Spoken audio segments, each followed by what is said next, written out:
IPL খেলতে বিসিবির কাছ থেকে এনওসি চাননি তাসকিন মুস্তাফিজ।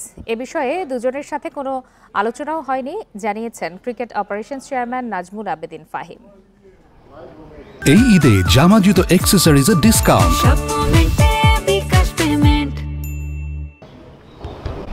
আইপিএলের ডাক পাচ্ছেন তাসকিন মুস্তাফিজ। সোশ্যাল মিডিয়ার গুঞ্জন, বিসিবি এনওসি দিবে কিনা তার উপর নির্ভর করছে সব। অথচ তাসকিন মুস্তাফিজ এই বিষয়ে বোর্ডের কাছে কিছুই জানায়নি। কোনো আলোচনা হয়নি। এমন হতে পারে ঘরোয়া ক্রিকেট বাদ দিয়েও আমরা কাউকে পাঠাতে পারি, যদি মনে করি তাতে আমাদের ক্রিকেটারের লাভ হবে এবং আমাদের জাতীয় দলের লাভ হবে, তেমন হতে পারে। আর অনেক সময় এমন হতে পারে যে ভালো অফার পাওয়ার পরও আমরা হয়তো কাউকে ছাড়লাম না, কারণ তার ডোমেস্টিকটা খেলার প্রয়োজন।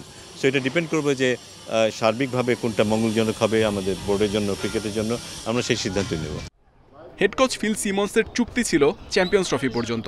চুক্তি নবায়ন হবে নাকি অন্য কাউকে দায়িত্ব দেবে বিসিবি, দ্রুতই সেই সিদ্ধান্ত জানাবে।